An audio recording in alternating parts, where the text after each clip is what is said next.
আন্দোলনকারীদের দ্বারা পুরো রাস্তাঘাটে ব্লকের মধ্যে তিনি পড়ে গেছিলেন।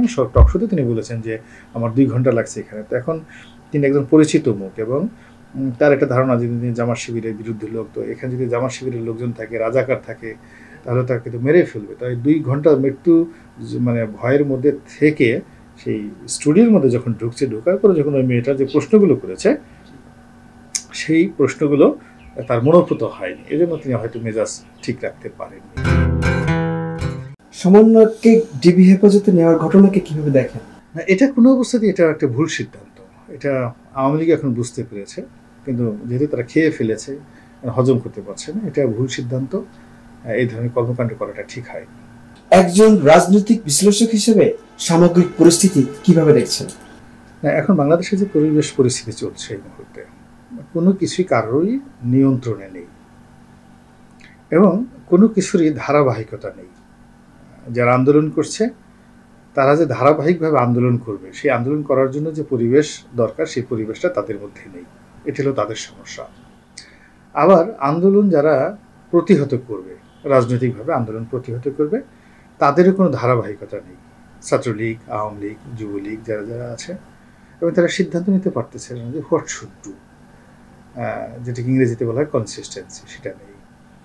আবার রাষ্ট্রের যে বাহিনীগুলো আছে, এই গত কয়েকদিনে এখানে অনেকগুলো পক্ষ কাজ করছে। সেনাবাহিনী কাজ করছে, বিজিবি কাজ করছে, র্যাব কাজ করছে, পুলিশ কাজ করছে, আনসার কাজ করছে। তো এই সব মিলিয়ে যে বাহিনীগুলো কাজ করছে, এদের মধ্যে এই ক্রাইসিস মোমেন্টে সমন্বয় করাটা এই যে কোনো এটা ভেরি টাফ। যুদ্ধের সময় এই জিনিসগুলো করা যায় না। ফলে আসলে সামগ্রিকভাবে বাংলাদেশের সব কিছু, অর্থনীতি, রাজনীতি, তারপর পরিবার, সমাজ, সংসার, ব্যক্তিগত জীবন সব এলোমেলো অবস্থায় পড়ে গেছে। একদম এলোমেলো অবস্থায় পড়ে গেছে এবং এখানে একটা সিস্টেমে আসতে যে কতদিন সময় লাগবে এখনো পর্যন্ত কিন্তু বলা যাচ্ছে না। শোনা যাচ্ছে ডক্টর ইউনূস জাতিসংঘের নিরাপত্তা দিতে ব্যাপক তৎপরতা চালাচ্ছে। আপনার কাছে কি কোনো তথ্য আছে? না, আমি এসব ব্যাপারে আমি শুধুমাত্র আপনাদেরকে ইন্টারভিউ দিই, পত্রিকাটা কলাম লিখি, ইউটিউব করি, আর নিজের ব্যবসা বাণিজ্য করি। এর বাইরে যা দেখি ওটা আমার যা মনে হয় আমি সেইভাবে আসলে যোগাযোগ করি। কিন্তু আমি আসলে কারোর কাছে কোনো তথ্য নেওয়া, থাকা, সরকারি দলের কারোর কোনো তথ্য নেই। এমনকি আমার সাথে যাদের সম্পর্ক, আমার সাথে তো বেশিরভাগ সম্পর্ক হলো আওয়ামী লীগের মন্ত্রী এমপিদের সঙ্গে, বিকজ আমি দীর্ঘদিন তাদের সাথে ছিলাম। তাদের সঙ্গে যদি দেখা হয়, হাই হ্যালো, কিন্তু কোনো ব্যক্তিগত বিষয় নিয়ে আমি কখনো তাদেরকে প্রশ্নও করি না, জিজ্ঞাসা করি না। চ্যানেল আইয়ের একটি টক শোতে আপনার সঙ্গে বিচারপতি মানিক উপস্থিত ছিলেন। সেখানে উপস্থাপকের সঙ্গে মিস্টার মানিকের অপ্রীতিকর ঘটনা ঘটে। অভিজ্ঞতা কি আমাদের সঙ্গে শেয়ার করবেন?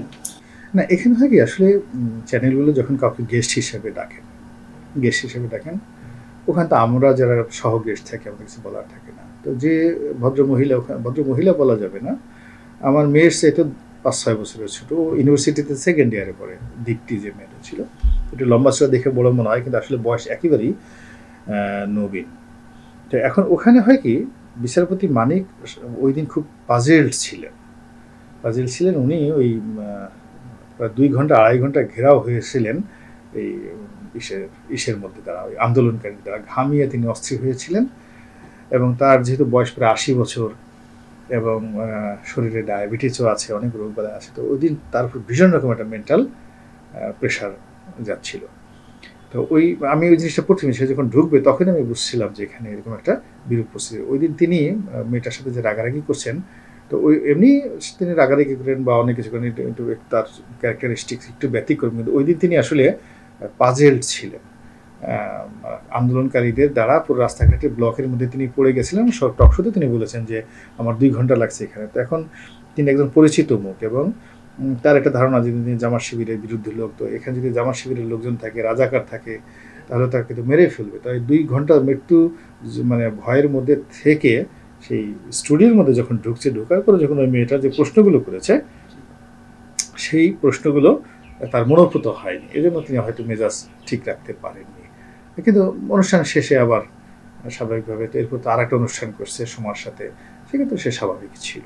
ইরানে গিয়ে হামাস প্রধান ইসমাইল হানিয়া হত্যার শিকার হওয়াকে কিভাবে দেখছেন? এটা অনেক বড় ক্যানভাস। আমি দেখছি যে এখন এই হত্যাকাণ্ডের শিকার নিয়ে পারফেক্ট কিছু আসেনি। কিভাবে হলো, ইরানে অনেকগুলো গ্রুপ আছে, নিজেদের মধ্যে গ্রুপ আছে, হামাসের মধ্যে ওনার এন্টি গ্রুপ আছে, ইসরায়েল আছে। আসলে হত্যাকাণ্ডটা কিভাবে হলো এটা এই মুহূর্তে এখনো পর্যন্ত কিন্তু ক্লিয়ার না। তবে নিঃসন্দেহে এটা ইরানের উপর, ইরান চাইবে ইসরায়েলের উপর এটা দোষ দেওয়ার জন্য, এবং তার প্রেক্ষাপটে মধ্যপ্রাচ্য আলটিমেটলি উত্তপ্ত হয়ে পড়েছে এবং এটা সেখানে হবে এই পর্যন্তই। বাট এটা যদি ইসরায়েল সত্যিকার ঠিক করে থাকে তাহলে ইরানকে অনাগত দিনে আরও অনেক বেশি সতর্ক হতে হবে, অনেক শক্তিমত্তা অর্জন করতে হবে। এবং এখানে তাদের প্রেসিডেন্টের যে অভিষেক অনুষ্ঠান, সেই অভিষেক অনুষ্ঠানে ইনভাইট হয়ে তিনি কাতার থেকে সেখানে গিয়েছিলেন। তো যখন কাতারে ছিলেন তখন তো তাদের নিজস্ব একটা সিকিউরিটি, মানে হামাসের নিজস্ব সিকিউরিটি অ্যাজ ওয়েল অ্যাজ সেখানে ইরানের যে রেভলিউশনারি গার্ডের যে অংশটি তাকে সিকিউরিটি দেয়, তো সেই সিকিউরিটিটা কাতারে ছিল এবং সে নিরাপদ ছিল। তো সেখান থেকে তেহরানের মাটিতে এসে তিনি একেবারে 100% ইরানি সিকিউরিটির মধ্যে চলে গিয়েছিলেন। তো সেই ইরানি সিকিউরিটি ব্যবস্থার মধ্যে যদি এই হত্যাকাণ্ডটা হয়ে থাকে তাহলে এটা নিঃসন্দেহে ইরানের জন্য একটা ব্যর্থতা, এটা পরাজয়, মারাত্মক পরাজয়। 1 জানুয়ারি 2024 চেঞ্জ টিভি পা রেখেছে সুরভিত 6 বছরে। সবার প্রতি নিরন্তর শুভেচ্ছা। changetv.press আগামী 1 জানুয়ারি তার প্রতিষ্ঠা বার্ষিকী। আমি এটা জেনে অত্যন্ত আনন্দিত। আমরা আশা করছি changetv.press মুক্তিযুদ্ধের পক্ষে তারা কথা বলবে, সত্যের পক্ষে কথা বলবে, নিরপেক্ষ বলে কিছু নেই, সবসময় সত্যের পক্ষে থাকবে এই প্রত্যাশা ব্যক্ত করছি। এর কলা কুশলী সবাইকে অভিনন্দন জানাচ্ছি, এর শ্রোতৃমণ্ডলীকেও অভিনন্দন জানাচ্ছি। 1 জানুয়ারির যেমন অভিনন্দন, একই সাথে চেঞ্জ টিভির প্রতিষ্ঠানের জন্য সবাইকে অভিনন্দন। চেঞ্জ টিভি প্রতিষ্ঠা বার্ষিকীতে আমরা এদেরকে ধন্যবাদ জানাই, চেঞ্জ টিভিকে উত্তরোত্তর সাফল্য কামনা করি। আর সাথে সাথে আমরা বিশেষ করে এদেরকে অনুরোধ করব যেন তারা দেশের পক্ষে এবং বাংলাদেশের জনগণের পক্ষে, ইসলামের পক্ষে, হকের পক্ষে, সত্যের পক্ষে তারা যেন সুন্দর পরিবেশন করতে পারে এই আশাবাদ ব্যক্ত করি। আমি শুনে খুবই খুশি হয়েছি। চেঞ্জ টিভি প্রতিষ্ঠার পর থেকে এটি অত্যন্ত বস্তুনিষ্ঠ খবর পরিবেশন করছে। তাছাড়াও দেশের অর্থনীতি, রাজনীতি বিভিন্ন বিষয় নিয়ে তারা জাতির সামনে বিভিন্ন তথ্য তুলে ধরে। আমি মনে করি বাংলাদেশকে আরও উন্নত বিকশিত করার জন্য চেঞ্জ টিভি আরও অবদান রাখবে এবং বাংলাদেশে একটা অন্যতম গুরুত্বপূর্ণ একটা মিডিয়া হিসেবে প্রতিষ্ঠা লাভ করবে। চেঞ্জ টিভিকে আমি তো মেলা দিন ধরে দেখছি। চেঞ্জ টিভি যতদূর সম্ভব বস্তুনিষ্ঠতার সাথে কাজ করছে এবং এই জন্য চেঞ্জ টিভির ভিউ আরও অনেক বেড়েছে, অনেক। আমি নিজে যে অনেকগুলো সভা করে মানে এখানে ইন্টারভিউ করেছি, কোনো কোনো ক্ষেত্রে আমি দেখেছি মিলিয়নের মতো হয়েছে ভিউ, মানে অন্য কোনো জায়গায় এত হয় নাই। আমি মনে করি চেঞ্জ টিভি ভালো কাজ করছে, প্রচণ্ড চাপ আছে, তার মধ্যেও চেঞ্জ টিভি যদি তাদের এই নিষ্ঠতা রাখতে পারে তাহলে এটা আরও ভালো করবে। আমি তাদের সাফল্য কামনা করি। এই চেঞ্জ টিভি মুক্তিযুদ্ধের ধারাবাহিকতায় তার ভূমিকা রাখবে, মুক্তিযুদ্ধের সপক্ষে তার ভূমিকা রাখবে এবং মুক্তিযুদ্ধের চেতনার আদর্শকে ধারণ করে লালন করে চেঞ্জ টিভি উত্তরোত্তর তার উন্নয়ন, তার সমৃদ্ধি আনবে। এটি হচ্ছে আমার বার্তা এবং আমার প্রত্যাশা। আগামী 1 জানুয়ারি জনপ্রিয় যে online television, online media change টিভির 5 বছর পূর্তি হবে। চেঞ্জ টিভির সাথে আমার অনেক দীর্ঘ এবং পুরনো সম্পর্ক, প্রায় বলতে পারেন ঘরের সম্পর্ক। আমি এই 5 বছর পূর্তি উপলক্ষে আমি চেঞ্জ টিভিকে আমার ব্যক্তিগত পক্ষ থেকে, বিপ্লবী ওয়ার্কার্স পার্টির পক্ষ থেকে আমি আন্তরিক শুভেচ্ছা এবং আমি অভিনন্দন জানাই।